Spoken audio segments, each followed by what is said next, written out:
তুলা ৰাশি জাতক জাতিকাসকলৰ এপ্ৰিল মাহৰ সম্পূৰ্ণ ৰাশিফল সিদ্ধান্ত আজিৰ ভিডিঅ'টোৰ যোগেদি আমি সুন্দৰভাৱে জানি লওঁ আহক। 1 এপ্ৰিলৰ পৰা 30 এপ্ৰিললৈকে আপোনালোকৰ দিন কেনেধৰণে পাৰ হ'ব আৰু কি সুযোগ সুবিধা লাভ কৰিব। এই মাহত আপোনালোকৰ ঘৰলৈ মা লক্ষ্মীৰ আগমন ঘটিবলৈ ধৰিব। জীৱনত নতুন ৰূপ দেখিবলৈ পাব আৰু প্ৰচুৰ পৰিমাণে ঘৰত অৰ্থৰ আগমন হ'বলৈ ধৰিব। আহক তেনেহ'লে আমি বেছি দেৰি নকৰি সুন্দৰভাৱে জানি লওঁ। যদি ভিডিঅ'টো ভাল লাগে লাইক এটা কৰি আমাৰ মনোবল বঢ়াব আৰু আপোনালোকৰ বন্ধুবৰ্গৰ লগত শ্বেয়াৰ কৰি তেওঁলোককো উপকৃত কৰিব। এই এপ্ৰিল মাহত তুলা ৰাশি জাতক জাতিকাসকলৰ স্বাস্থ্যৰ প্ৰতি লক্ষ্য ৰখাটো দৰকাৰ। স্বাস্থ্য অসুস্থ হৈ আপোনালোকৰ পৰিব পাৰে। কোনো মাধ্যমৰ পৰা প্ৰচুৰ পৰিমাণে আপোনালোকৰ ঘৰলৈ অৰ্থ অহাৰ সম্ভাৱনা দেখিবলৈ পোৱা যাব পাৰে। কিবা এটা কাম যদি আপোনালোকে প্ৰথম আৰম্ভ কৰে সেই কামটো খেলিমেলি হোৱাৰ সম্ভাৱনা দেখিবলৈ পোৱা যাব, কিন্তু লাহে লাহে সেই কামটোৰ প্ৰতি আপোনালোকৰ আগ্ৰহ বৃদ্ধি পাব আৰু খেলিমেলি আপোনালোকৰ দূৰ হৈ পৰিব। বেলেগৰ কথাৰ মতে এই মাহত আপোনালোকে কোনো ধন বিনিয়োগ নকৰাটো মংগলময়।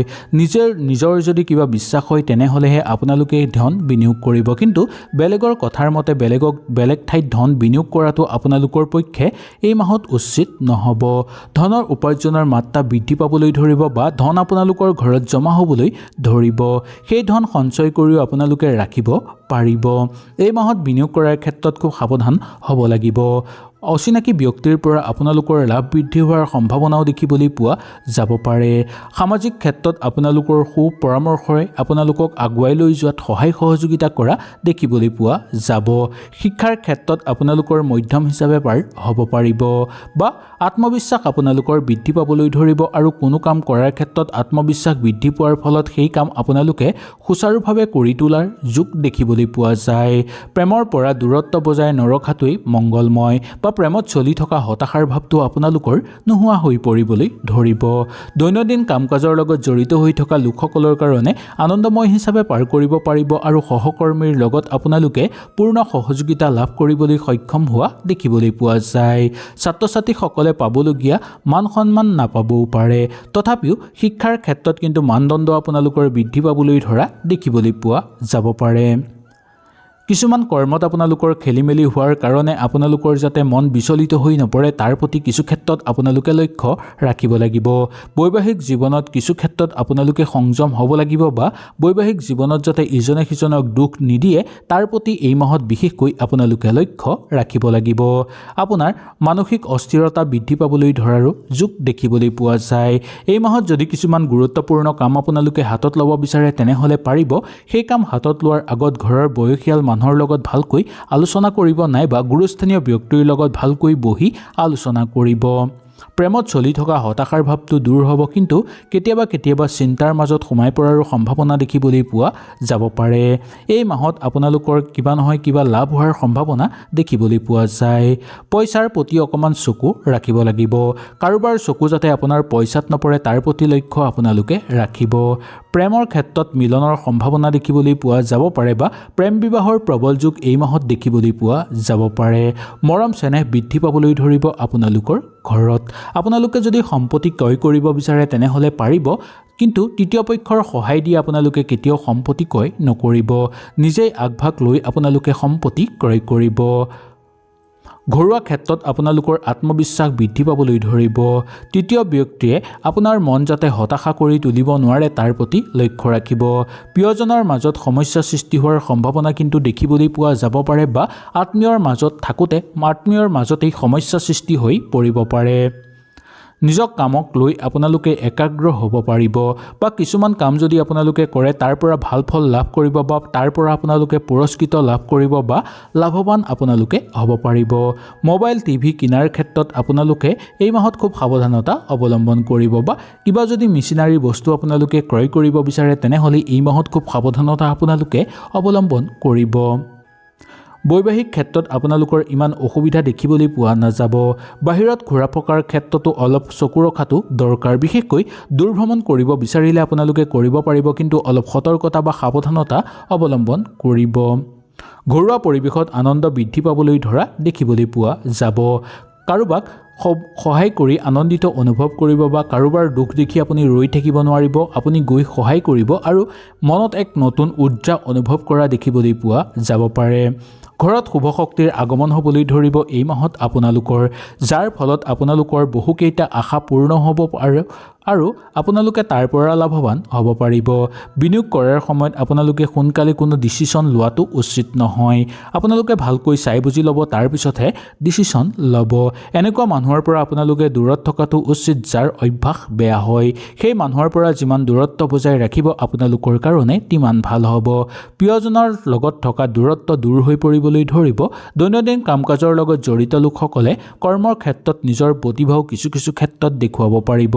নিজৰ মনক নিয়ন্ত্ৰণ কৰি ৰাখিব নোৱাৰাৰ ফলত আপোনালোকৰ অবান্তিক খৰচৰ মাত্ৰা বৃদ্ধি পোৱাৰ সম্ভাৱনা দেখিবলৈ পোৱা যায়। মূল্যৱান বস্তু যাতে আপোনালোকৰ হাতৰ পৰা পৰি নাভাগে বা আপোনালোকৰ হাতৰ পৰা যাতে নেহেৰাই তাৰ প্ৰতি লক্ষ্য ৰাখিব লাগিব। আপুনিও এই মাহত কিছুমান ক্ষেত্ৰত অকণমান চকু ৰাখিব। ওচৰ চুবুৰীয়াৰ লগত থাকোঁতে ইমান অসুবিধা নাপাব।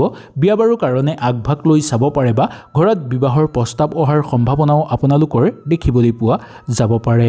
বা কাৰোবাৰ যদি উপযুক্ত বয়স হৈ আছে তেনেহ'লে তেওঁৰ বিয়াৰ কথাও আপোনালোকে আলোচনা কৰি চাব পাৰে। শৰীৰৰ প্ৰতি কিন্তু অকণমান আপোনালোকে চকু ৰাখিব লাগিব।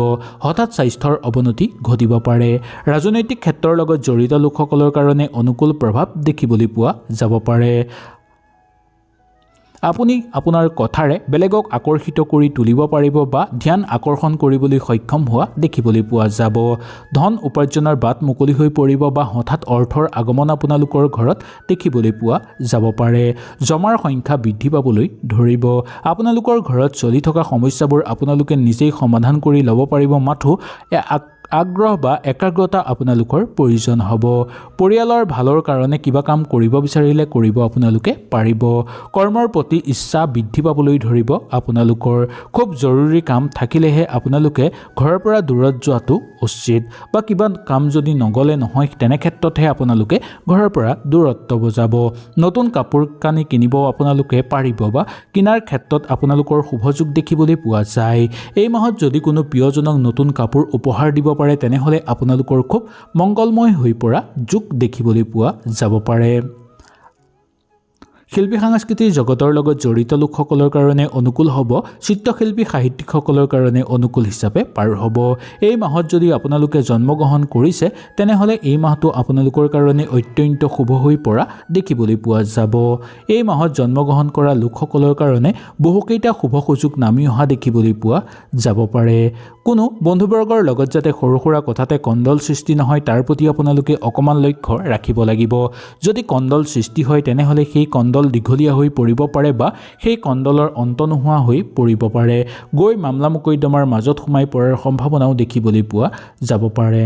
নিজৰ পচন্দৰ মতে যদি আপোনালোকে কিবা কাম পায় সেই কাম আপোনালোকে কেতিয়াও এৰি নিদিব। যাত্ৰাৰ ক্ষেত্ৰতো আপোনালোকৰ ইমান অসুবিধা দেখিবলৈ পোৱা নাযায়, কিন্তু দূৰ ভ্ৰমণৰ ক্ষেত্ৰত অকণমান চকু ৰাখাটো বেয়া নহয় বুলি ক'ব পৰা যায়। প্ৰাপ্য ধন আদায় কৰি আপোনালোকে ল'ব পাৰিব বা পাবলগীয়া ধন আদায় কৰিব পাৰিব। ঘৰত যদি নতুনকৈ মূল্যৱান সম্পদ আপোনালোকে ক্ৰয় কৰিব বিচাৰে এই মাহত সুন্দৰভাৱে ক্ৰয় কৰিব পাৰিব। আহক তেনেহ'লে জানি লওঁ এই মাহৰ সম্পূৰ্ণ বিৱৰণৰ কথা। এই মাহত আপোনালোকৰ শুভ সংখ্যা হ'ব 1 আৰু শুভ ৰং হ'ব পাতল নীলা। স্বাস্থ্যৰ ক্ষেত্ৰত আপোনালোকে অকণমান লক্ষ্য ৰাখিব, লগতে সন্তানৰ স্বাস্থ্যৰ প্ৰতিও অকণমান চকু ৰখাটো আপোনালোকৰ কাৰণে দৰকাৰ। ধন সম্পত্তি উপাৰ্জনৰ ক্ষেত্ৰত মধ্যম হিচাপে পাৰ কৰিব পাৰিব। পৰিয়ালবৰ্গৰ মাজত থাকোঁতে আত্মবিশ্বাস বৃদ্ধি পাবলৈ ধৰিব আৰু সন্মান বৃদ্ধি পাবলৈ ধৰিব। প্ৰেম প্ৰণয়নৰ ক্ষেত্ৰতো শুভ হিচাপে পাৰ হোৱা দেখিবলৈ পোৱা যায়। চাকৰিৰ জীৱনত অস্থিৰতা আহি পৰিব পাৰে যদিও ইমান চিন্তাৰ কাৰণ নাই বুলি ক'ব পাৰি। বৈবাহিক ক্ষেত্ৰত সুখ শান্তি বৃদ্ধি পাবলৈ ধৰিব, কিন্তু বৈবাহিক জীৱনত যাতে তৃতীয় পক্ষৰ প্ৰৱেশ নহয় তাৰ প্ৰতি লক্ষ্য ৰাখিব। হয়তো এই ভিডিঅ'টোৰ যোগেদি আপোনালোকে সুন্দৰভাৱে বুজি পালে। যদি কিবা অসুবিধা পালে নিশ্চয় মোক তলত কমেণ্ট কৰি জনাব। তেনেহ'লে আজিলৈ আপোনালোকৰ ওচৰৰ পৰা বিদায় লৈছোঁ। কালিলৈ পুনৰ আপোনালোকক লগ পোৱাৰ প্ৰতিশ্ৰুতিৰে আজিলৈ নমস্কাৰ।